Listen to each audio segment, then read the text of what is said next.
Hello students, am I audible? Okay, so screen visible हो रही है आप लोगों को?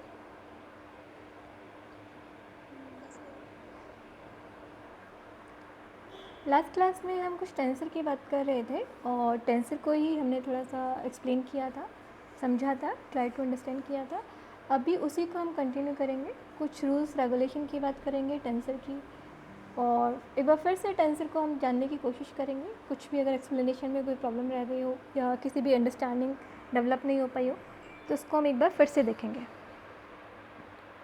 लास्ट क्लास में मैंने आप लोगों को कुछ असाइनमेंट दिया था, कुछ करने के लिए दिया था। क्या देखना था आप लोगों को? टेंसर के बारे में कुछ? यस, हाँ। कितने कंपोनेंट होते हैं इसमें? 27। सो किसी को आंसर मिला इसका?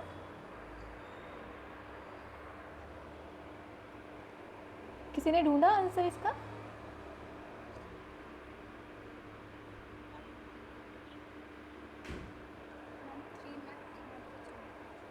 थ्री मतलब 3/3 की 3 मैट्रिसेस। ओके, लेट्स सी क्या होता है। आपने कहीं देखा या आप अपने इससे बोल रहे हैं? आप अपने आइडिया से बोल रहे हैं या कहीं पर इंफॉर्मेशन कलेक्ट करने की कोशिश की किसी के थ्रू?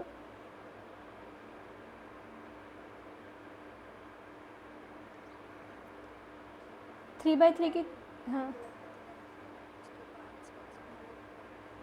सर्च किया है कहीं पर?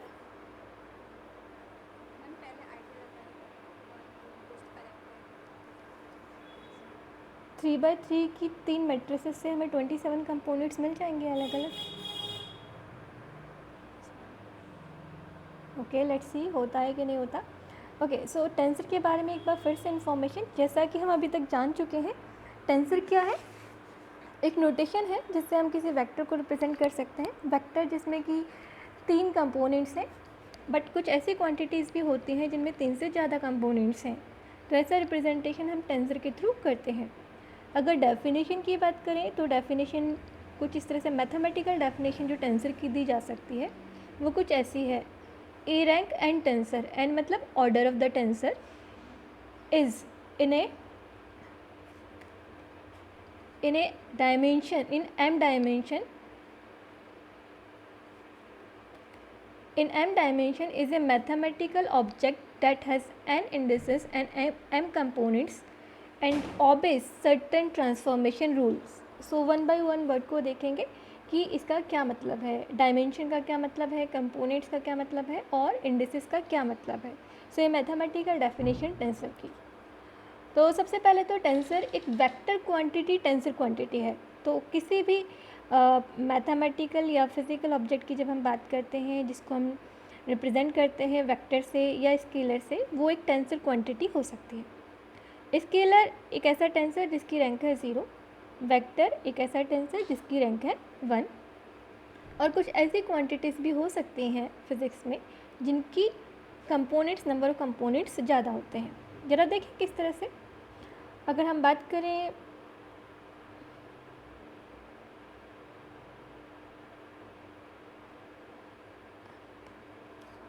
आप में से कितने लोगों के पास इरेज़र है अभी राइट नाउ? आपके पास इरेज़र है किसी के पास?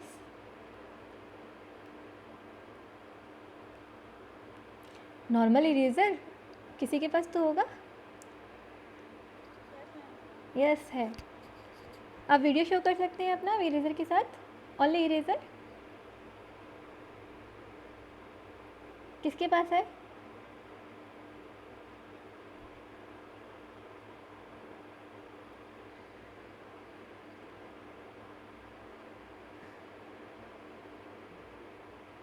इरेज़र किसके पास है? किसी ने अभी यस बोला?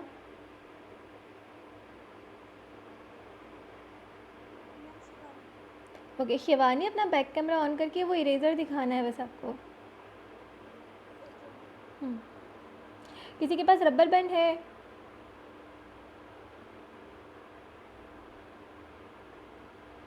Anyone have rubber band? Eraser तो शिवानी के पास है, रबर बैंड है किसी के पास?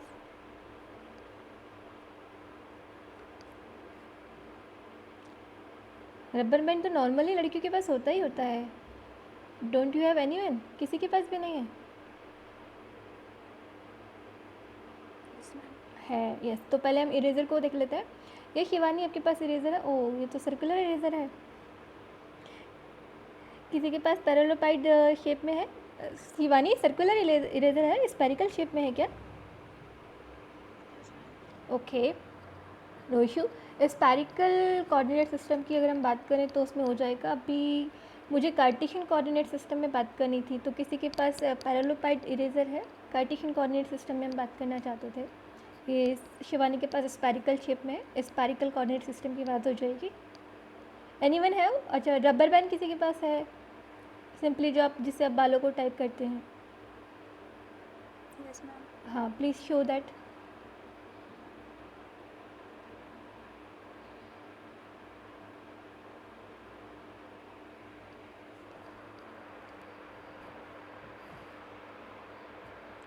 शिवानी, अपना कैमरा ऑफ कर लीजिए. आई थिंक आपका कैमरा ऑन है.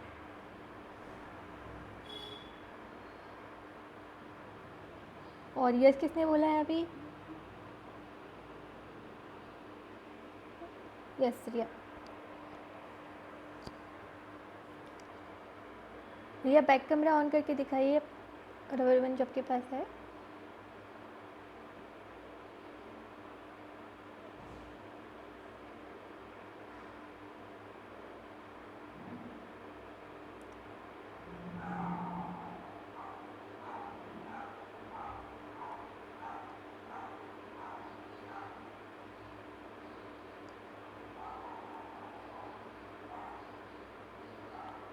Riya, now you can show.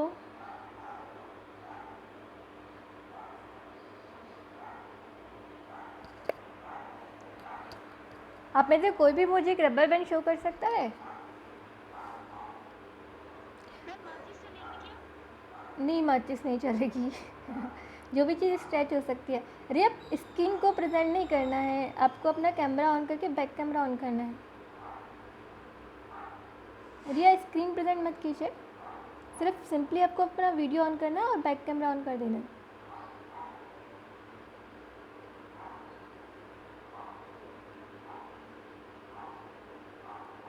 Yes रिया. अच्छा, ये रबर बैंड है, आप इसको कितने डायरेक्शन में स्ट्रेच कर सकते हैं? अगर मैं एक्स वाई डायरेक्शन की बात करूँ रिया, तो इस रबर बैंड को आप कितने डायरेक्शन में स्ट्रेच कर पाएंगे? क्या ये एक्स डायरेक्शन में स्ट्रेच हो सकता है? आप में से कोई और बताएगा? रिया सिर्फ स्ट्रेच करेगी. रिया, स्ट्रेच करो इसे. आप एक हाथ से भी कर सकते हैं, कीजिए इसे स्ट्रेच.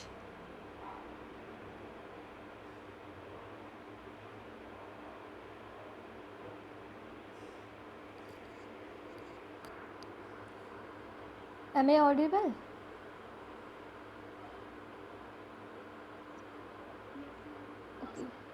रिया, स्ट्रेच करेंगे आप इसे? ये कौन सा डायरेक्शन है? ये एक डायरेक्शन, कोई भी एक डायरेक्शन में रिया ने स्ट्रेच किया, और दूसरे डायरेक्शन में भी करेंगे. ये एक डायरेक्शन हुई. और रिया, रबर को मत घुमाओ. एक डायरेक्शन फिर दूसरी डायरेक्शन, दोनों बता दो आप. यस रिया, एक तरफ आपने किया, दूसरी तरफ भी हम कर सकते हैं इसी तरह से.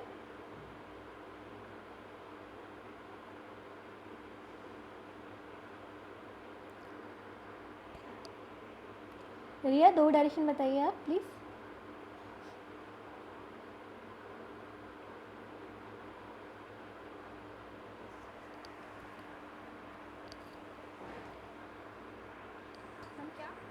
दो डायरेक्शन में स्ट्रेच हो सकता है rubber, X and Y. Okay, ये एक डायरेक्शन में हुआ. अरे, ओरिएंटेशन चेंज नहीं करना है. रबर को एक डायरेक्शन में स्ट्रेच करो और फिर दूसरे डायरेक्शन में करो. एक्स करो और फिर वाई करो. जिस तरह से आप कोऑर्डिनेट एक्सिस ड्रॉ करते हैं उसी तरह से स्ट्रेचिंग करनी है इसकी.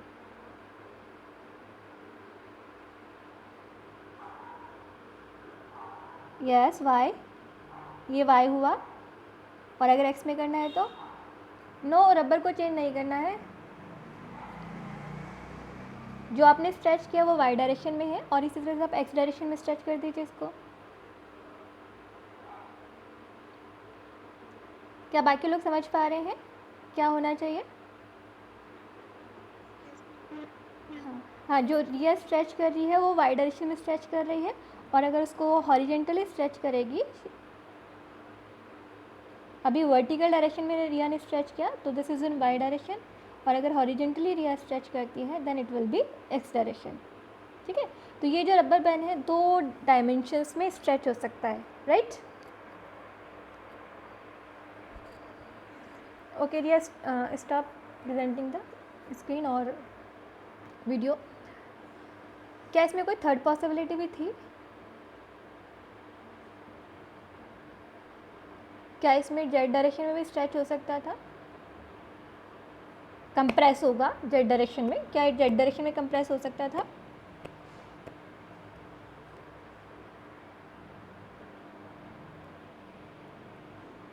आंसर या तो गलत होगा या सही होगा, एटलीस्ट दीजिए।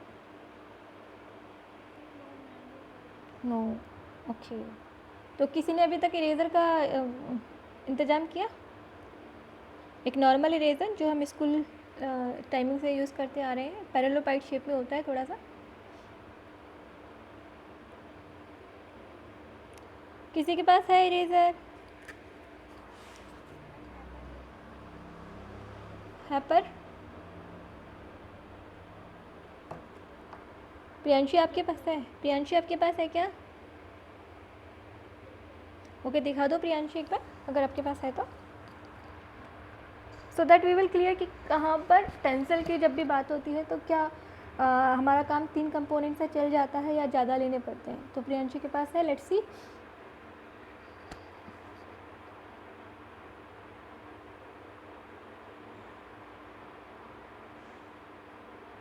अच्छा प्रियांशी, इसे 3 डायरेक्शन में स्ट्रेच कंप्रेस करेंगे। ये कंप्रेस हो सकता है, स्ट्रेच तो नहीं होगा, स्ट्रेच भी हो सकता है बट प्रियांशी हो नहीं पाएगी।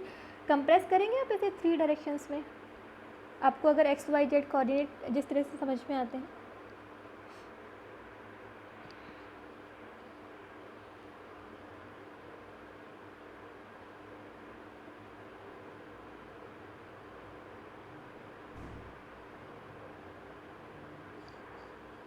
Any connectivity issue?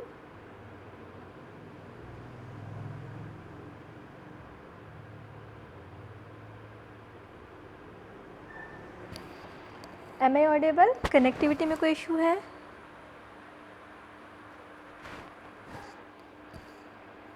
स्टूडेंट मेरी साइड से कोई नेट में प्रॉब्लम है क्या?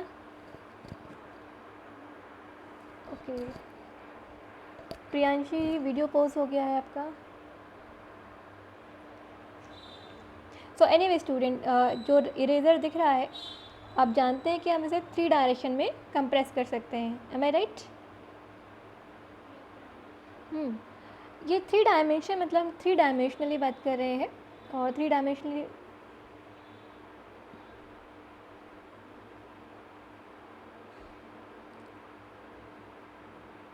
प्रियांशी कनेक्टिविटी है आपकी इसमें?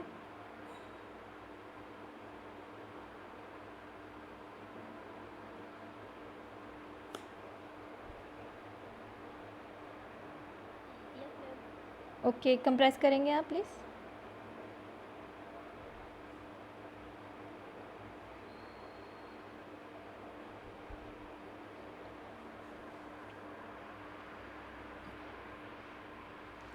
एनीवेज, आप को मेरी स्क्रीन नज़र आ रही है?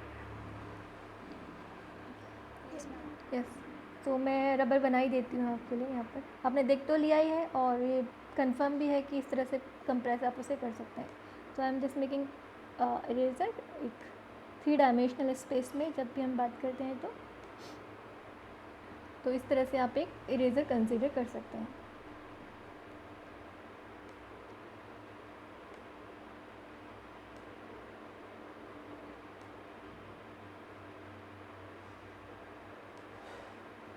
और आप जानते हैं इसे आप 3 डायमेंशन में कंप्रेस कर सकते हैं, बट क्या और कोई पॉसिबिलिटी भी है? हम जानते हैं इन 3 डायरेक्शन में जब हम फोर्स लगाते हैं तो उस फोर्स से ये इस तरह से कंप्रेस हो सकता है। एक्स डायरेक्शन में भी हो सकता है, वाई डायरेक्शन में भी हो सकता है और जेड डायरेक्शन में भी हो सकता है। This is X, this is Y and this is Z. So आप एक्स वाई जेड तीनों डायरेक्शन में इस तरह से कंप्रेस कर सकते हैं। Sorry this is X, so X Y और जेड। क्या कोई और पॉसिबिलिटी भी है? इन 3 डायरेक्शन में कंप्रेशन से 3 कंपोनेंट आएंगे जिसे हम कहते हैं कि 3 तरह से इस पर स्ट्रेस लग रहा है। क्या कोई और पॉसिबिलिटी भी है?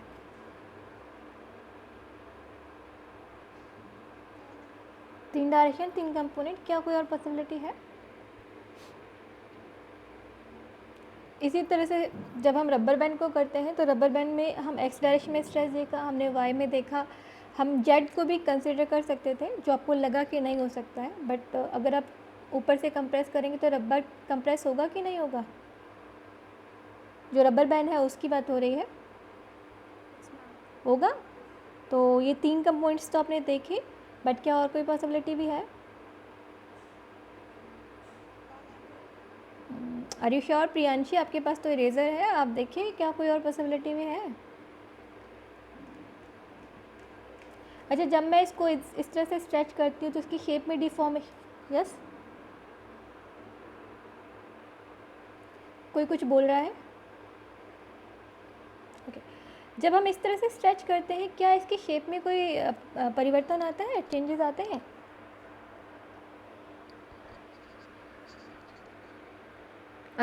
आते हैं। और जब हम एक्स डायरेक्शन में स्ट्रेच करते हैं एक्स डायरेक्शन में करेंगे तो भी आएंगे, और इसी तरह से जेड में करेंगे तो भी आएंगे, है ना? बट क्या और कुछ पॉसिबिलिटीज़ हैं जिससे कि इसकी शेप में चेंजेस आते हैं? क्या इरेज़र की शेप में चेंज करने की और भी कोई पॉसिबिलिटीज़ हैं?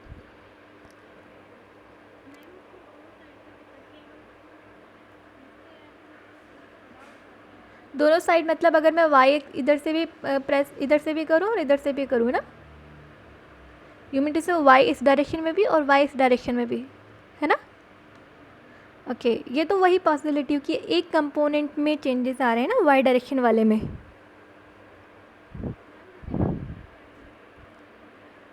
राइट, आगे वाला फ्रंट और पीछे वाले फ्रंट को अगर अब मैं शेयरिंग स्ट्रेस दे रही हूँ, टेंजेंशियल स्ट्रेस की अब बात करते हैं। अगर आप वो टेंजेंशियल करें, टेंजेंशियल स्ट्रेंथ देंगे तो कुछ स्ट्रेस आएगा, है ना?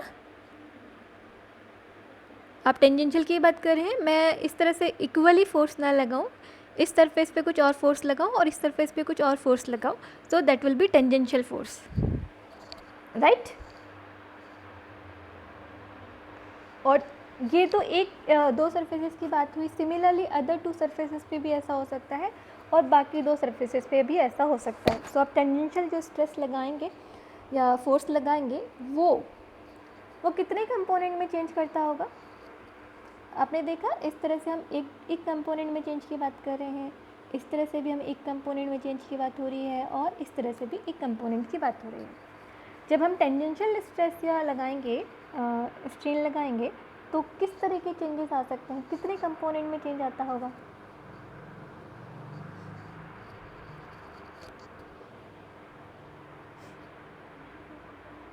राइट।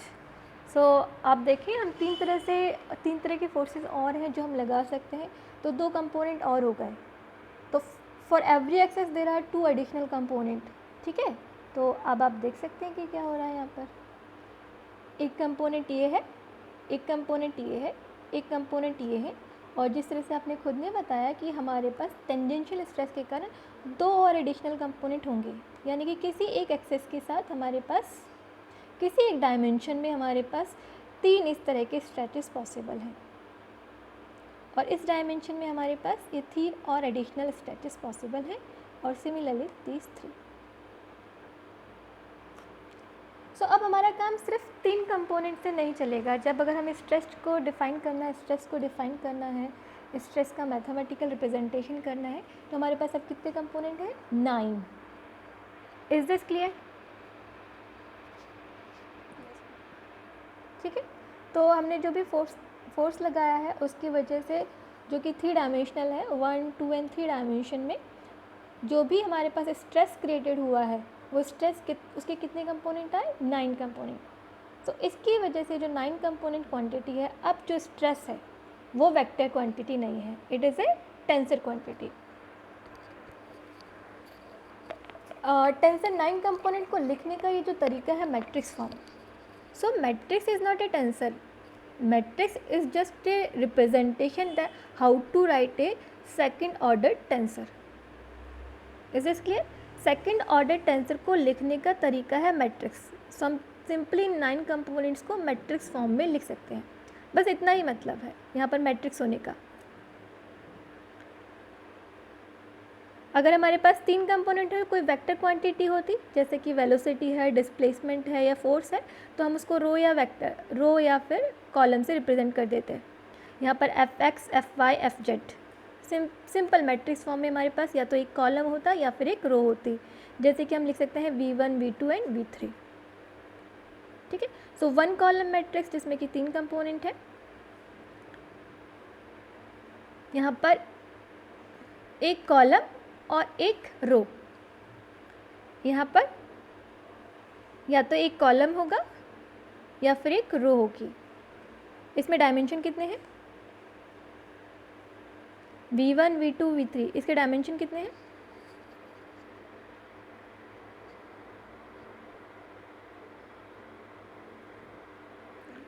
Three dimension. और रो का नंबर कितना है? 1. इधर रो 1 है या फिर कॉलम 1 है. तो this is a first order tensor. बात समझ में आई आपके? इसमें डायमेंशन कितने हैं? 3. और ऑर्डर कितना है? 1. यहाँ पर डायमेंशन कितने हैं? हाँ, डायमेंशन 3 है. और जबकि रो और कॉलम कितने हुए? एक रो है और एक कॉलम है. इधर you can consider 3 rows 3 column, और यू कैन से कि this is how to consider 1 row and 1 column.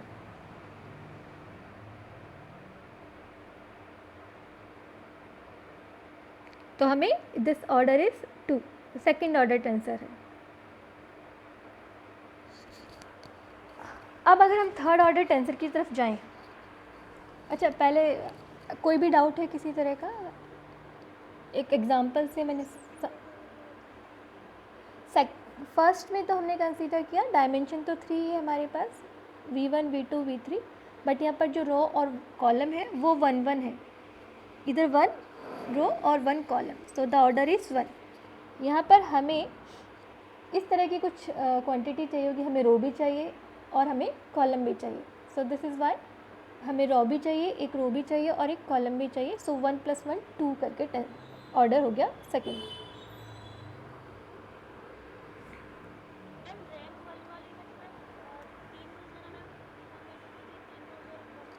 1 row और 1 column. This is 1 column 1 row. और अगर दोनों चाहिए होती है, 1 column भी चाहिए होता है, 1 row भी चाहिए होती है, देन वी से कि हमें सेकेंड ऑर्डर टेंसर है. ये V1, V2, V3 ये डायमेंशन है. जैसे कि अगर हमारे पास चौथा डायमेंशन भी होता है, जो कि आप जानते हैं टाइम है, बट अभी हम बात नहीं कर रहे. अगर हमारे पास टाइम भी होता तो V1, V2, V3 अभी डायमेंशन कितना हो जाता? 4 डायमेंशनल हो जाता. V1, V2, V3. आपको जानते हैं चौथे डायमेंशन के बारे में? आपने पढ़ा है मैकेनिक्स में? पढ़ा है क्या अभी तक? पढ़ा है किसी ने फोर्थ डायमेंशन? अरे जब रिलेटिविस्टिक थ्योरी के बारे में पढ़ा होगा तो मैकेनिक्स में आया है आपके अभी तक फोर्थ डायमेंशन? नहीं है, कोई बात नहीं. हाँ, तो 3 डायमेंशन के बारे में तो आप जानते ही हैं. चौथा डायमेंशन टाइम होता है.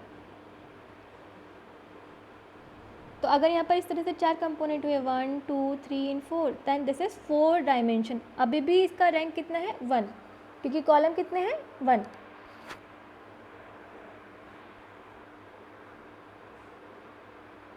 Is this okay? तो डायमेंशन 4 हो सकते हैं, बट अगर ये कॉलम 1 है या फिर एक रो है तो ये वेक्टर का ऑर्डर कितना है? टेंसर का ऑर्डर कितना है? 1. सिमिलरली यहाँ पर भी क्या हो सकता है? यहाँ पर एक रो है और एक कॉलम चाहिए. हमें रो भी चाहिए और कॉलम भी चाहिए, तो हमारे पास ऑर्डर हो गया 2. इसी तरह से इसका जो रैंक है 4th हो सकता है. यहाँ पर एक चौथा कंपोनेंट और हो सकता है T करके, T1, T2, T3.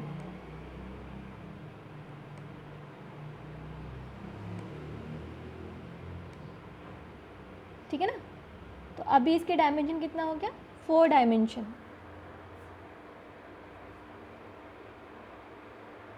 डायमेंशन हो गया 4 और अभी भी ऑर्डर कितना है 2।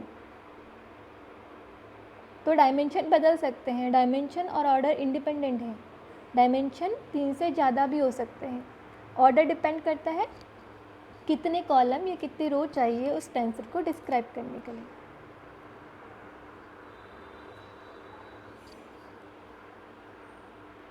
ओके, सो आगे बढ़े हम लोग। तो आपने देखा कि हम जो टेंसर क्वांटिटी थोड़ा जनरलाइज फॉर्म है। तो टेंसर क्वांटिटी वैसे तो आइंस्टाइन ने जनरल रिलेटिविटी के जो प्रॉब्लम्स हैं उनको डिफाइन करने के लिए, उनको सॉल्व करने के लिए जो कॉन्सेप्ट ऑफ टेंसर है वो आइंस्टाइन ने दिया था। सबसे पहले गॉस ने दिया था, बट उसका जो यूज़ है वो आइंस्टाइन ने अपने जनरल थ्योरी ऑफ रिलेटिविटी को एक्सप्लेन करने के लिए किया। तो tensor more and less more mathematical form है, तो मैथमेटिक्स इसमें ज़्यादा है। अच्छा, 3 तक तो हमारा काम चल गया जब हमने कहा ऑर्डर 2 है, डायमेंशन 3 है। बट जब हम कहते हैं कि ऑर्डर 3 यानी कि रैंक, अगर nth रैंक का टेंसर है, अगर यहाँ पर 3 हुआ तो 3 × 3 27 कंपोनेंट हो जाएंगे। अब जब 27 कंपोनेंट हो जाएंगे तो क्या उन्हें हम मैट्रिक्स रिप्रेजेंटेशन कर पाएंगे? तब हमारा जो मैट्रिक्स रिप्रेजेंटेशन है वो थोड़ा प्रॉब्लम में आ जाएगा। अब मैट्रिक्स रिप्रेजेंटेशन हो नहीं पाएगा। मैट्रिक्स रिप्रेजेंटेशन ठीक है, 4 डायमेंशन 2 ऑर्डर तक तो ठीक है, बट 27 का जो मैट्रिक्स कंपोनेंट है वो हो नहीं पाएगा। यहाँ पर हम बना नहीं पाएंगे इसको मैट्रिक्स फॉर्म में, या उसकी जो मैथमेटिक्स है वो हो नहीं पाएगी। 4 तक ओके है, बट 4 डायमेंशन 3 डायमेंशन 2 ऑर्डर तक ओके है, बट 27 में प्रॉब्लम हो जाएगी। सो इस प्रॉब्लम को दूर करने के लिए क्या होता है, टेंसर को जो नोटेशन है, टेंसर को रिप्रेजेंट करने के लिए इंडिसेस का नोटेशन काम में लिया जाता है। ठीक है, n indices, a rank and tensor in m dimension is a mathematical object that has n indices. N indices का क्या मतलब है, मान लीजिए कोई भी टेंसर क्वांटिटी है जिसको मैं t से रिप्रेजेंट कर रही हूँ, एक टेंसर क्वांटिटी जिसे हमने t से रिप्रेजेंट किया। इंडिसेस या तो सुपर स्क्रिप्ट में होता है या सब स्क्रिप्ट में होता है। सुपर कब होता है और सब कब होता है वो हम बाद में देखेंगे। लेट्स से कि सब स्क्रिप्ट में है। अगर मैं लिखती हूँ TI, यानी कि एक इंडिसेस है जिसको मैंने I से रिप्रेजेंट किया, then this is a first rank tensor. TI is a first rank tensor, इसकी रैंक है फर्स्ट। अगर यहाँ I भी नहीं होता तो ये हो जाता, क्या आप गेस कर सकते हैं क्या होता अगर मैंने I नहीं लगाया होता तो? 0 rank tensor. So first rank tensor के लिए आपने लिखा TI। सेकेंड रैंक टेंसर के लिए कितने इंडिसेस हो जाएंगे? TI and TJ।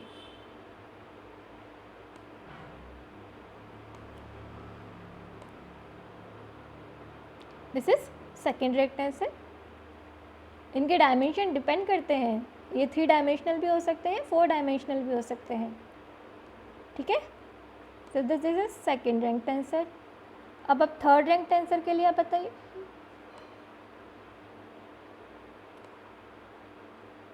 Third rank tensor में कितने इंडिसेस होंगे? 3। So I, J and K, right. So जो मैट्रिक्स रिप्रेजेंटेशन है वो सेकेंड ऑर्डर तक तो ठीक है, बट जब हम हायर ऑर्डर ऑफ टेंसर की बात करते हैं तो ये जो रिप्रेजेंटेशन है मैट्रिक्स, उसके बजाय हम ये इंडिसेस वाला रिप्रेजेंटेशन काम में लेते हैं। तो I, J, K for third order. Fourth के लिए आप जानते हैं क्या होगा, इसमें एक और इंडिसेस बढ़ जाएगा। सो सबसे पहली चीज़, टेंसर का नोटेशन कैसे किया जाता है। अगर सिंपली t है तो इसे स्केलर क्वांटिटी, अगर यहाँ पर एक इंडिसेस लगा हुआ है फर्स्ट ऑर्डर, 2 इंडिसेस हैं सेकंड ऑर्डर, और अगर 3 इंडिसेस हैं तो थर्ड ऑर्डर। तो हमेशा मैट्रिक्स फॉर्म सेकंड ऑर्डर तक काम करती है। उसके बाद ज़्यादा है तो फिर वो इंडिसेस, नंबर ऑफ इंडिसेस के अकॉर्डिंग चीज़ें लिखी जाती हैं।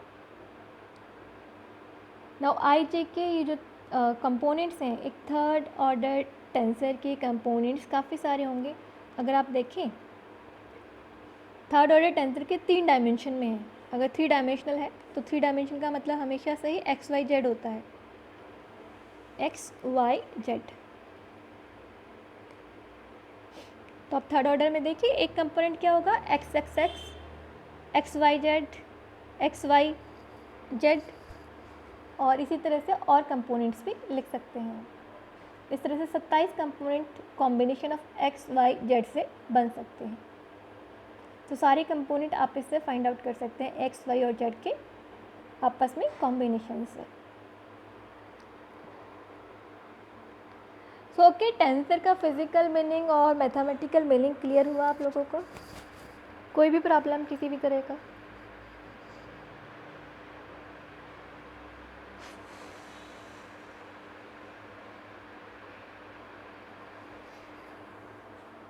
इधर से यस और नो। आपकी वॉइस मुझे नहीं आ रही है।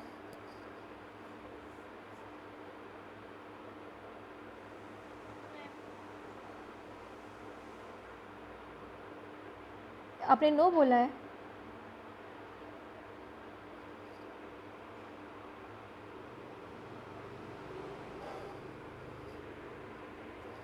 आप चैट बॉक्स में लिख दीजिए इधर क्लियर और नॉट। आप लोगों को क्लियर होगी ये बात या नहीं, या उसको और थोड़ा स्ट्रेच देना है?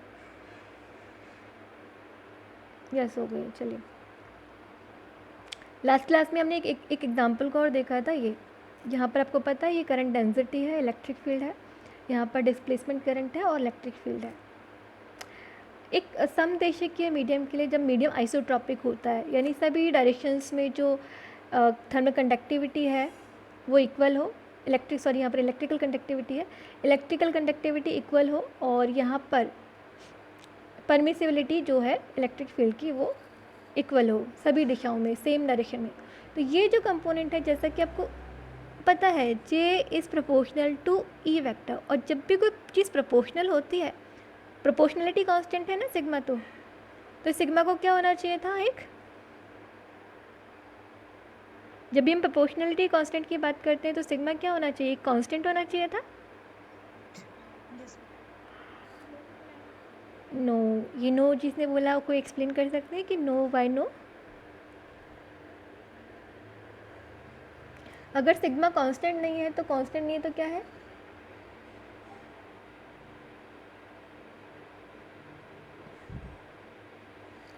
आपने फर्स्ट ईयर में एक्सपेरिमेंट किया होगा ना, मॉड्यूलस ऑफ इलास्टिसिटी।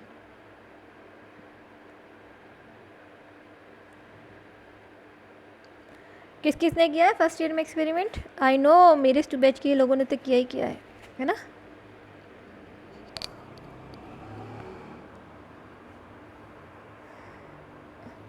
क्या? यस यस मैम लिखा हुआ है। रिया ने, रिया किया है एक्सपेरिमेंट आपने?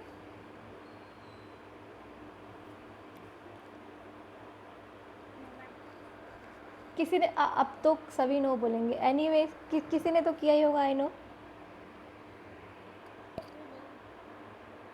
कोई भी नहीं है, 36 स्टूडेंट्स हैं यहाँ पर, आई थिंक 35 स्टूडेंट्स हैं, किसी ने तो किया होगा मॉड्यूलस ऑफ इलास्टिसिटी।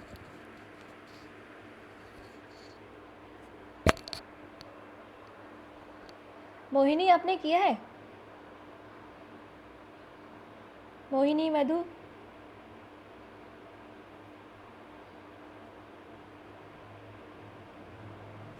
है क्या यहाँ पर?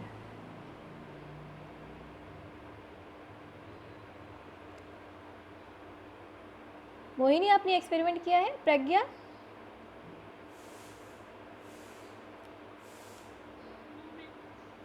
नहीं किया, ओके।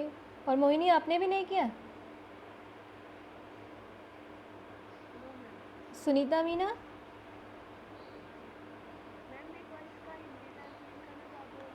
प्रत्यास्थता गुणांक वाला जो एक्सपेरिमेंट है आपने किया है? हाँ, और आज जब आपको इतनी प्रॉब्लम है ना इंग्लिश हिंदी के लिए, तो मुझे बोल दिया करें कि किसका हिंदी में ट्रांसलेशन करना है। मेरे से तो बहुत सी चीज़ें अपने को समझ में नहीं आएंगी, है ना? हाँ, तो प्रत्यास्थता गुणांक आप लोगों ने निकाला है, मॉड्यूलस ऑफ इलास्टिसिटी बोलते हैं इसको। प्रत्यास्थता गुणांक कांस्टेंट है, कोफिशिएंट है, नियतांक है, या फिर कोफिशिएंट को हिंदी में क्या कहते हैं हम लोग?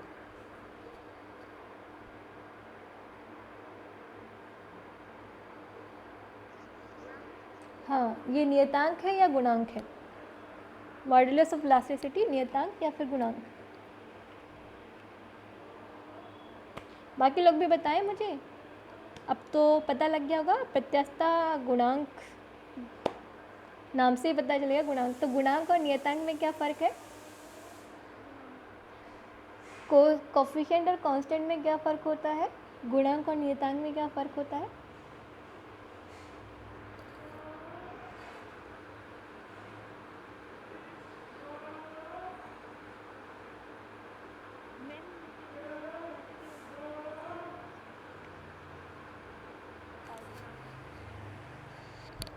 यस, किसी ने कुछ बोला है, एक फिक्स क्वांटिटी है।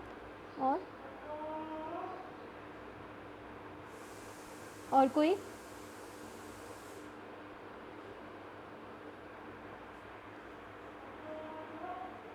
मोहिनी, अब तो आ गया होगा, प्रैक्टिकल भी किया होगा आप लोगों ने, आपकी वैल्यू भी आई होगी, आई थी ना? और आपने तो प्रत्यास्थता के काफ़ी सारे एक्सपेरिमेंट किए, 3 एक्सपेरिमेंट हैं आपकी फर्स्ट ईयर में प्रत्यास्थता को लेकर। अलग अलग तरह की प्रत्यास्थता निकालनी है आपको। यंग्स गुणांक निकालना था और अपरूपण गुणांक निकालना था। अलग अलग मटेरियल के लिए अलग अलग वैल्यू आती है। जब भी हम किसी कांस्टेंट क्या होता है, मटेरियल पर डिपेंडेंट नहीं होता। जैसे कि आप जानते हैं, सिग्मा से आप एक और चीज़ रिप्रेजेंट करते हैं, स्टीफन कांस्टेंट। सिग्मा से एक और चीज़ रिप्रेजेंट होती है, स्टीफन कांस्टेंट। सो स्टीफन कांस्टेंट है क्योंकि उसकी वैल्यू डिपेंड नहीं कर रही है कि मटेरियल क्या है या कहाँ पर बात की जा रही है। बट यहाँ पर जो सिग्मा है, ये इलेक्ट्रिकल कंडक्टिविटी है, और इलेक्ट्रिकल कंडक्टिविटी मटेरियल की प्रॉपर्टी होती है, पदार्थ का अपना एक गुण है। तो जब भी पदार्थ के गुण की बात होती है तो उस पदार्थ के लिए वो कांस्टेंट हो सकती है, बट किसी दूसरे पदार्थ के लिए वो क्वांटिटी क्या हो जाएगी, बदल जाएगी। जैसे कॉपर की इलेक्ट्रिकल कंडक्टिविटी कांस्टेंट है क्योंकि वो कॉपर के लिए है, बट अगर आप एल्युमिनियम के लिए बात करें या फिर आयरन के लिए बात करें तो उसकी इलेक्ट्रिकल कंडक्टिविटी बदल जाएगी, चेंज हो जाएगी, बट उन मटेरियल के लिए वो कांस्टेंट है। तो ऐसी प्रॉपर्टीज़ जो किसी मटेरियल के लिए कांस्टेंट है, दोज आर कॉल्ड कोफिशिएंट। अब इस कोफिशिएंट में भी आप देखिए कि ये जो मैंने कहा कि कांस्टेंट है, तो कांस्टेंट होने का मतलब इसको बदलना नहीं चाहिए, इसके कंपोनेंट्स नहीं होने चाहिए, और इसे एक स्केलर क्वांटिटी होना चाहिए। Am I right? Modulus of elasticity आपने निकाली है, वो कांस्टेंट है। कांस्टेंट होने का मतलब वो एक स्केलर क्वांटिटी है, राइट? तो जब तक मटेरियल आइसोट्रॉपिक है, समदेशिकी है, यानी कि सभी दिशाओं में चीज़ें समान हैं, तब तक क्या है, ये जो कोफिशिएंट्स हैं वो सब क्या है, एक अदिश क्वांटिटी हैं, स्केलर क्वांटिटीज़ हैं। बट अगर मीडियम आइसोट्रॉपिक नहीं है, एनाइसोट्रॉपिक है, असमदेशिकी है, तब ये सब क्वांटिटीज़ क्या है, सेकंड ऑर्डर टेंसर। तो या तो ये सेकंड ऑर्डर टेंसर होगा या फिर ये एक स्केलर क्वांटिटी होगी। Is this okay? बात समझ में आ गई? कोई कन्फ्यूज़न? तो जब तक हम सब दिशाओं से स्ट्रेस समान रूप से लगा रहे हैं, चीज़ें समदेशिकी हैं, तब तक ये एक अदिश क्वांटिटी है। बट अगर कुछ गड़बड़ हुई, it might be a second order tensor quantity. Okay, so tensor की डेफिनेशन हमने समझ ली है। टेंसर की डेफिनेशन में यस, हाँ, यहाँ पर सिग्मा इलेक्ट्रिकल कंडक्टिविटी है। देखिए, सिग्मा का अलग अलग फिजिक्स में अलग अलग जगह पर यूज़ होता है। यहाँ पर सिग्मा इलेक्ट्रिकल कंडक्टिविटी है। ये जो सिग्मा है वो स्टीफन कांस्टेंट है, जो कि आप उसमें यूज़ करते हैं, विकिरण वाले उसमें बात करते हैं, ठीक है ना। स्टीफन नियतांक, power is proportional to T4, ये वाला रिलेशन पढ़ा होगा ना आपने, P is proportional to T4। मैं सिर्फ आपको कोफिशिएंट और कांस्टेंट की बात कर रही थी। किसी कृष्णिका से उत्सर्जित होने वाले प्रकाश की दर तापमान के चतुर्थ घात के समानुपाती है।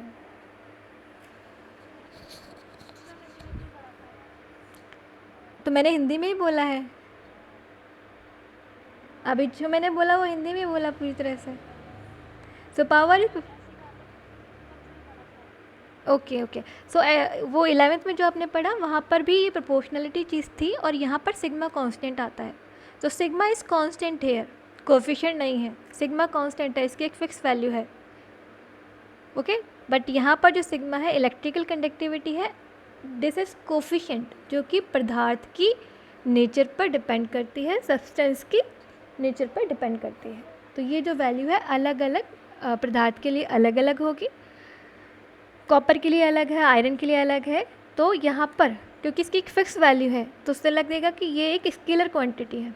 ये तब तक स्केलर है जब चीज़ें समदेशिकीय हैं, सभी दिशाओं में चीज़ें समान हैं। बट अगर कुछ विषमदेशिकीय हुई तो ये जो क्वांटिटी है वो अपने आप को सेकेंड ऑर्डर टेंसर की तरह बिहेव करती है। और सेकेंड ऑर्डर टेंसर का मतलब आप समझ गए होंगे, एक्स डायरेक्शन में भी इसके 3 अदर कंपोनेंट्स हो सकते हैं, वाई डायमेंशन में भी इसके 3 अदर कंपोनेंट्स इस तरह से हो सकते हैं। सिमिलरली जेड डायरेक्शन में भी इस तरह से 3 अदर कंपोनेंट्स इसके हो सकते हैं। तो टोटल 9 कंपोनेंट्स की बात होगी। एक बार टेंसर की जनरल डेफिनेशन पे भी चले जाते हैं। हमने कहा tensor is a n rank tensor. Rank आपको समझ में आ गई होगी, जिसमें कि कितने डायमेंशन है, एम डायमेंशन। एन और एम का सेम होना ज़रूरी नहीं है, जैसे कि सेकेंड ऑर्डर टेंसर में डायमेंशन कितने हैं, 3। सेकेंड ऑर्डर टेंसर में डायमेंशन 4 भी हो सकते हैं। So these are independent.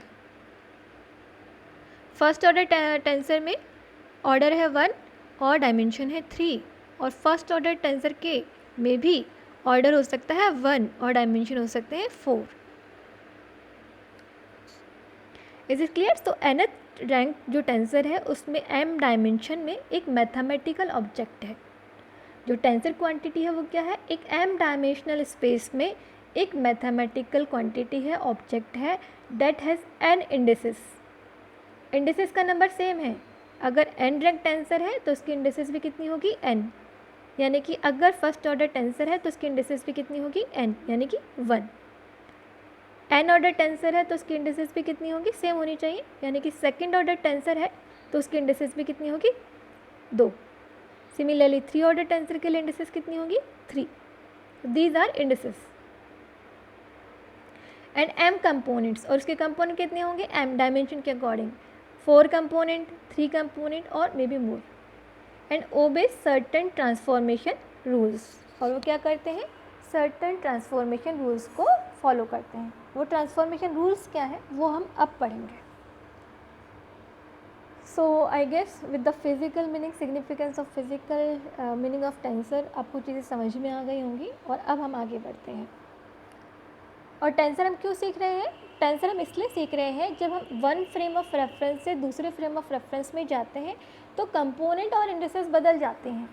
तो हमें एक ऐसा मेथड चाहिए, हमेशा ऐसा ट्रांसफॉर्मेशन चाहिए, ऐसी फॉर्म ऑफ वेक्टर चाहिए जो कि एक इंडिसेस एक कोऑर्डिनेट सिस्टम से दूसरे कोऑर्डिनेट सिस्टम में जाने पर चेंज ना हो, इनवेरिएंट रहे। सो हमें फिजिकल क्वांटिटीज़ की इन फिजिकल क्वांटिटीज़ और लॉज का इनवेरिएंट फॉर्म चाहिए जो कि कोऑर्डिनेट सिस्टम से इंडिपेंडेंट हो जाए। सो हमें ट्रांसफॉर्मेशन या टेंसर क्वांटिटीज़ उसमें हेल्प करती हैं to obtain the invariant forms जो कि निश्चर हो एक कोऑर्डिनेट सिस्टम से और दूसरे कोऑर्डिनेट सिस्टम में जाने पर। हम इसकी बात करेंगे ट्रांसफॉर्मेशन की, बट उससे पहले कुछ जनरल नोटेशंस की हम बात कर लेते हैं। पहले हम उनको सीख लेते हैं, कल की क्लास में हम उन सब की भी बातें करेंगे। तो अभी के लिए टेंसर में क्या क्या चीज़ें काम में ली जाती हैं उसको हम देख लेते हैं। ये सिंपल रूल्स एंड रेगुलेशन है, तो इसमें कुछ एक्सप्लेनेशन जैसा कुछ नहीं है या फिजिक्स जैसा कुछ पार्ट है नहीं। सुपरस्क्रिप्ट एंड सबस्क्रिप्ट, जैसा कि आपने देखा, एक टेंसर क्वांटिटी को आप इंडिसेस से रिप्रेजेंट करेंगे, या तो अपर साइड में करेंगे या फिर लोअर साइड में करेंगे, सुपरस्क्रिप्ट या फिर सबस्क्रिप्ट, या फिर आप कर सकते हैं सुपर एंड सब का मिक्स। जब इंडिसेस को ऊपर की तरफ लिखते हैं तो यह है कॉन्ट्रावेरिएंट टेंसर। जब हम नीचे की तरफ लिखते हैं तो ये है कोवेरिएंट टेंसर, और अगर हमारे पास ऊपर भी है और नीचे भी है then this is mixed tensor. क्या आप इसकी रैंक बता सकते हैं? कितने रैंक का टेंसर है? 2। This is also 2। और ये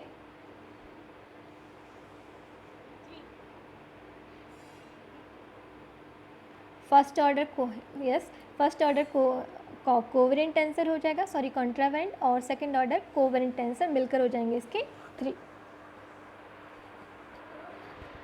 अच्छा, अभी कॉन्ट्रावेरिएंट क्या है और कोवेरिएंट क्या है और मिक्स क्या है, इसकी बात हम थोड़ा बाद में करेंगे, बाद में जब हम ट्रांसफॉर्मेशन को समझेंगे। एक कॉनिका डेल्टा करके कुछ मैथमेटिकल फंक्शन है जिसको हम इस तरह से रिप्रेजेंट करते हैं, डेल्टा आई जे। और डेल्टा आई जे का मतलब क्या है? Delta X I delta X J. Okay, एक मैथमेटिकल रिप्रेजेंटेशन जिसको हम कहते हैं क्रोनिका डेल्टा, और जिसको हम लिखते हैं डेल्टा एक्स आई अपॉन डेल्टा एक्स जे। यहाँ पर एज यू नो ये डेल्टा डिफ्रेंसिएशन है। अगर आई और जे बराबर है तो ये क्वांटिटी क्या हो जाएगी? 1, और अगर आई और जे बराबर नहीं है then this quantity must be 0। So this is the property of kronecker delta. ये काम में आएगा हमारे जब हम एक रेफरेंस फ्रेम से दूसरे रेफरेंस फ्रेम में जाते हैं तो किस तरह से चीज़ें बदलती हैं, उसके लिए मैथमेटिकल टूल्स के रूप में काम में आएगा। तो आई जस्ट गेस कि आप ये सब चीज़ें लिख रहे होंगे अपनी नोटबुक में। सो एक क्रोनिका डेल्टा हमने देखा। दूसरा जो है इसकी प्रॉपर्टीज़। क्रोनिका डेल्टा की भी अपनी प्रॉपर्टीज़ हैं और ये प्रॉपर्टीज़ आपको याद रखनी पड़ेंगी, वक्त आने पर आपको इनको काम में लेना है। कौन कौन सी प्रॉपर्टीज़ हैं? I J multiply delta J के। अगर इस तरह से हम क्रोनिका डेल्टा को रिप्रेजेंट करते हैं तो इसका मतलब हो जाता है डेल्टा आई के। I J k then this is delta i k. ऐसा नहीं जैसे जे कट जाता है, इसका भी अपना रूल है कि जैसे जे कटा नहीं है, आपको देखने से ऐसा लगेगा क्योंकि why so i j and k are indices. और इंडिसेस का मतलब क्या है? अगर हमारे पास 3 डायमेंशनल स्पेस है तो उसमें आई की वैल्यू हो जाएगी, आई की वैल्यू 1, 2, 3 तक मूव कर सकती है। अगर हमारे पास 4 डायमेंशनल स्पेस है तो आई की वैल्यू 1, 2, 3, 4 तक वैल्यू वेरी करेगी, क्योंकि जे भी इंडिसेस है और के भी इंडिसेस है तो इनकी वैल्यू भी 1, 2, 3 हो सकती है या फिर 1, 2, 3, 4 हो सकती है। अगर n डायमेंशनल स्पेस है तो n डायमेंशनल स्पेस के लिए क्या होगा? हम अगर j पर इंडिसेस लगा रहे हैं यानी कि j is equal to 1, 2, 3, 4 and so on, और डायमेंशन कितना है स्पेस का? n डायमेंशनल स्पेस है। और n डायमेंशनल स्पेस में क्या होगा? अगर हम इसको सॉल्व करें then we will get this i के।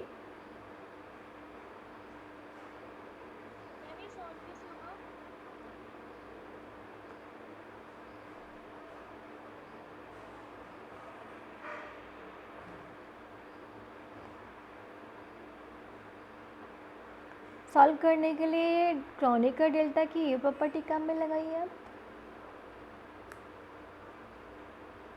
डेल्टा आई जे को हम कैसे लिखेंगे? Delta I upon delta X J, right.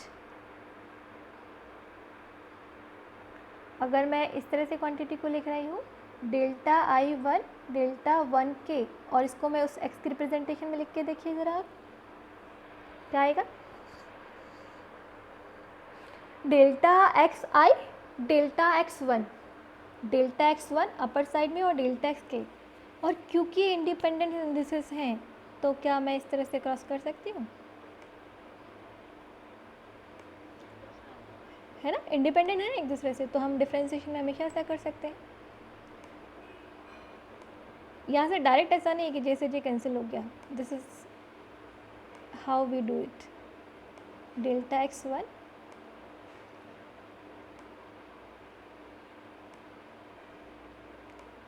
Delta X 1 and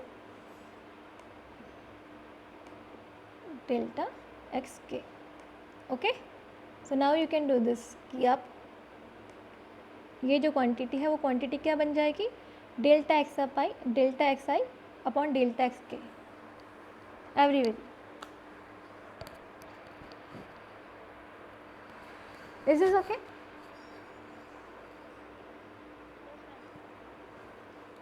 now similarly और भी क्वांटिटी और भी है, डेल्टा आई जे ए जे. अगर इस तरह से फर्स्ट ऑर्डर टेंसर से हमने मल्टीप्लाई किया क्रोनिका डेल्टा को, इस तरह से, यहाँ पर जे है, यहाँ पर जे है, तो यहाँ पर यह हो जाएगा डेल्टा ए आई. क्रोनिका डेल्टा से अगर आपने मल्टीप्लाई किया एक फर्स्ट ऑर्डर टेंसर जिसका इंडिसेस है जे, तो उसकी इंडिसेस चेंज हो जाएगी. अगर delta I upon delta I को हम ओपन करें, बिकॉज आई इज इंडिसेस, अगर n डायमेंशन है तो this quantity will give us n number. अगर कुछ इस तरह की क्वांटिटीज़ हैं I J J, then it will give us 3. Displacement vector को हम क्रोनिका डेल्टा के रूप में देख सकते हैं. जरा देखिए कैसे. डिस्प्लेसमेंट वेक्टर आप जानते हैं डेल्टा एस क्या होता है, d x square d y square d z square. हम जानते हैं ये. अगर हम एक्स वाई जेड की जगह लिखें x1 y x2 x3, हम एक्स वाई जेड को क्या लिख रहे हैं, x1 x2 x3. तो दिस इज डिस्प्लेसमेंट वेक्टर जो आप पहले से जानते हैं. सो x1 स्क्वायर को कैसे लिखा जा सकता है, dx1 dx1 dx2 dx2 and so on. और ये जो पूरी क्वांटिटी आई है, क्योंकि इसे समेशन ऑफ 1 2 3, मैं इसे समेशन करके भी लिख सकती हूँ, या फिर अदर तरीका और है, मैं इसे लिखूँ delta I J delta X I delta X J. Why? Because this quantity is 0 if I is not equal to J. अगर i is equal to J है तो ये क्वांटिटी 1 हो जाएगी, और अगर i इज इक्वल टू जे नहीं है तो ये क्वांटिटी 0 हो जाएगी. अब आप सोच रहे होंगे समेशन कहाँ गया.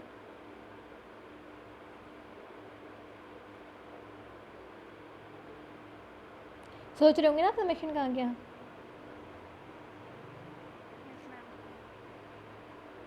तो समेशन के लिए ऐसा है, यहाँ पर एक Einstein conversion summation conversion Einstein convention of summation applicable होता है. आइंस्टाइन कन्वेंशन ऑफ समेशन क्या है, जब हम इंडिसेस के रूप में चीज़ों को लिख रहे होते हैं,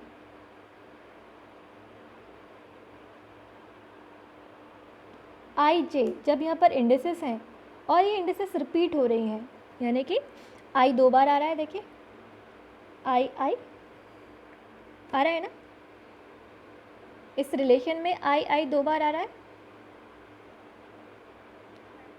जे कितनी बार आ रहा है, हाँ. तो जब इंडिसेस रिपीट हो रही हों, तो इंडिसेस जब रिपीट हो रही हैं तो इन्हें कहते हैं डमी इंडिसेस. और अगर इंडिसेस रिपीट नहीं हो रही हैं तो उसे हम कहते हैं फ्री इंडिसेस. सो जो भी इंडिसेस रिपीट हो रही हैं, 2 बार आ रही हैं, तो उसे हम कहते हैं डमी इंडिसेस. और अगर कोई इंडिसेस सिर्फ 1 बार आ रही है तो हम उसे कहते हैं फ्री इंडिसेस. और आइंस्टाइन कन्वेंशन ऑफ समेशन क्या कहता है, अगर इंडिसेस रिपीट हो रही हैं यानी कि डमी इंडिसेस हैं, तो उन पर समेशन लगाएं या ना लगाएं, उस पर जो समेशन है उसको हम रिमूव कर सकते हैं. ये कन्वेंशन क्या कहता है, ये जो समेशन यहाँ आना चाहिए था, बट अगर ये समेशन नहीं भी आया है तो आइंस्टाइन कन्वेंशन ऑफ समेशन क्या कहता है कि हम इस समेशन को रिमूव कर सकते हैं. And it is very obvious कि यहाँ पर समेशन है, यहाँ पर एक समेशन आना चाहिए था, बट ये कन्वेंशन क्या कहता है कि यहाँ पर आप समेशन ना लगाएं, क्योंकि डमी इंडिसेस आने का मतलब ही यही हुआ कि ये समेशन एप्लीकेबल है. यानी कि यहाँ पर आई और जे की वैल्यू कितनी जाएगी, 1 2 3. It is obvious. जैसे नीचे आप देखिए ये वाली क्वांटिटी में समेशन आई एक्स आई, इसका क्या मतलब है, ये जो समेशन है आई पर एप्लीकेबल है, और आई या तो 1 to n जाएगा या 1 to 3 जाएगा. बट हम इसको किस तरह से लिख सकते हैं, A I X I. How, Einstein convention of summation, because indices are dummy indices, तो हम इस समेशन को रिमूव कर सकते हैं. Is this clear? तो जब भी डमी इंडिसेस हैं इक्वेशन में जब भी डमी इंडिसेस हैं तो इसका मतलब ये है कि वहाँ पर समेशन है, और वो समेशन किस पर अप्लीकेबल है? डमी इंडिसेस पे।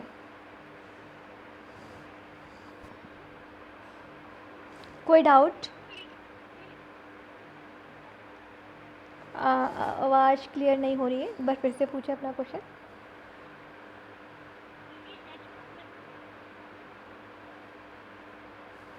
Network problem.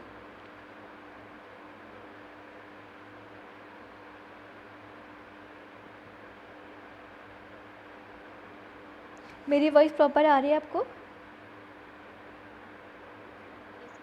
हाँ, कोई कुछ पूछना चाह रहे हैं, बोलिए।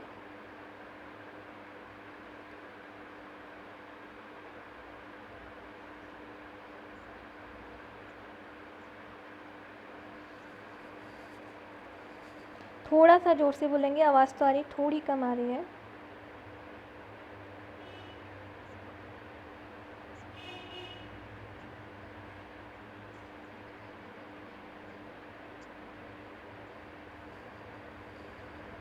इसकी बात कर रहे हैं क्या?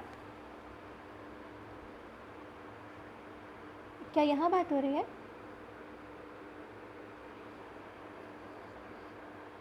थोड़ा सा लाउड बोलें, मुझे नहीं पता, वॉइस थोड़ी सी बिल्कुल कम है। यहाँ यहीं बात हो रही है?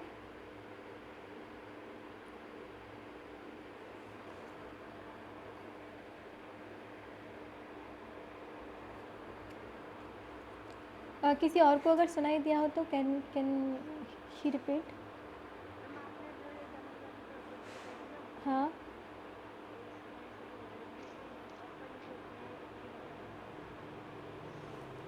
ओपन कहाँ? क्या ये वाली चीज़ में ओपन?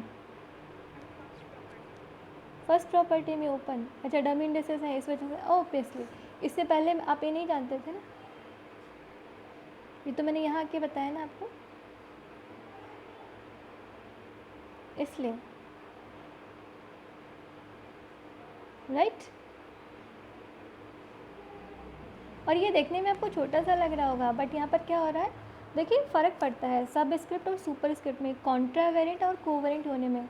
तो ऐसा नहीं है कि हमने जे जे लिखा और जे जे, मतलब इसका क्या सिग्निफिकेंस है? इसका सिग्निफिकेंस होता है जब हम कॉन्ट्रा और कोवेरेंट टेंसर की बात करते हैं। यहाँ पर सब स्क्रिप्ट में आना, दैट इज़ डिफरेंट क्वांटिटी, ये एक अलग बात है। यहाँ पर सुपर स्क्रिप्ट में होना, ये अलग बात है, कम्प्लीटली अलग बात है ना?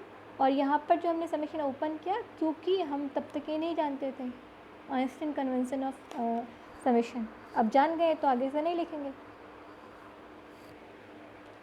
राइट?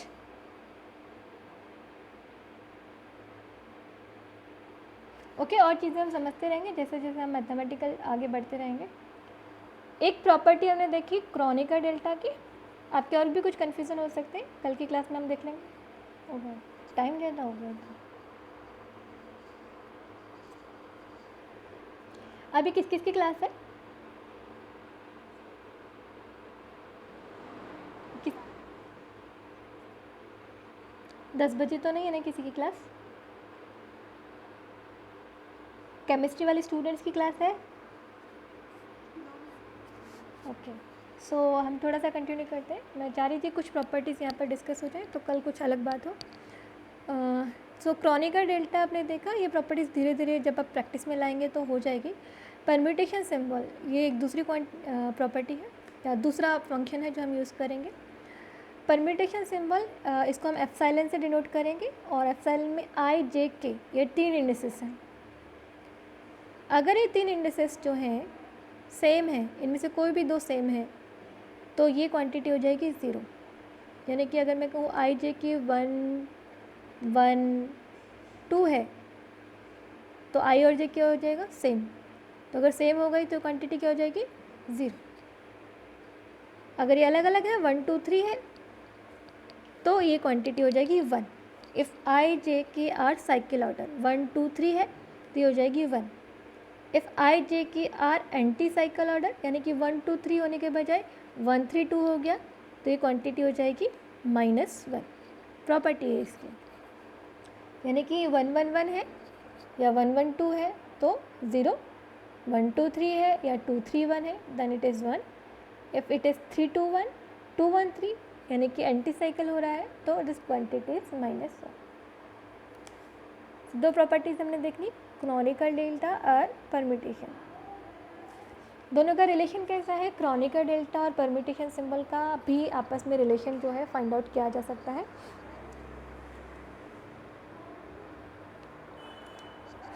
दोनों में ये रिलेशन है, epsilon I J K epsilon R S T is equal to delta I R. That means I J K इस तरह से कुछ है, पहले आई फिर जे फिर के। अगर आर एस टी इस तरह से है तो आर आर एस और टी।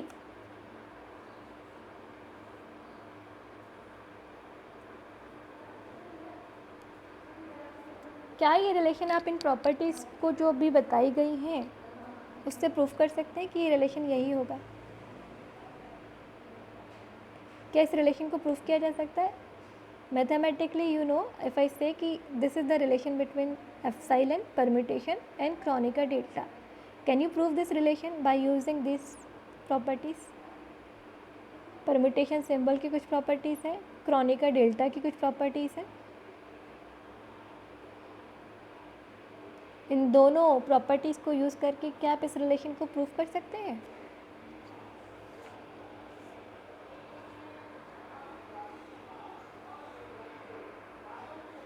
मैथमेटिकली दो नई चीज़ें आपने जानी, और इन दो नई चीज़ों को यूज़ करके क्या इस रिलेशन को प्रूफ किया जा सकता है क्या? इस रिलेशन को प्रूफ करने के लिए आपको आई जे की और आर एस टी की वैल्यूज़ की बात करनी पड़ेगी। इन वैल्यूज़ पर इनकी क्या वैल्यू होगी, लेफ्ट हैंड साइड की और राइट हैंड साइड की। And you have to prove this relation for all this relations, मतलब all this numbers 1 2 3। I can leave upon you कि आपको अगर ये रिलेशन प्रूफ करना हो तो आप इसे किस तरह से कर पाएंगे। The same quantity, if any two indices are same then I J K E R S T obviously zero होगा, क्योंकि एक क्वांटिटी ज़ीरो हो जाएगी तो दूसरी भी ज़ीरो हो जाएगी। या दिस रिलेशन के नाम से प्रूफ, आप इसको प्रूफ कर सकते हैं।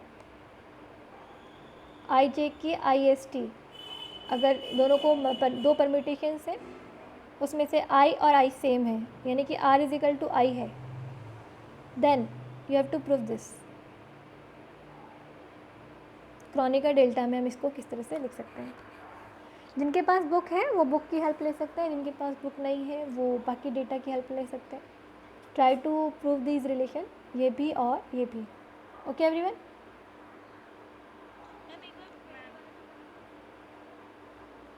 पहले वाला दिस वन, परम्यूटेशन सिंबल उसकी प्रॉपर्टीज़ क्या क्या है? आई जे के है, 3 इंडिसेस है, अगर 3 में से कोई भी 2 सेम है देन इट इज़ 0, और बाकी अगर साइक्लिक ऑर्डर है तो 1 है, और एंटी साइक्लिक ऑर्डर है तो ये -1 है। इस पर्टिकुलर रिलेशन में आप वैल्यूज़ पुट करके देख सकते हैं कि इनकी वैल्यूज़ क्या आएंगी। अगर लेफ्ट हैंड साइड भी 0 है तो राइट हैंड साइड भी 0 हो जाता है, then this is true. Similarly देखते हैं यहाँ पर आप क्या करते हैं।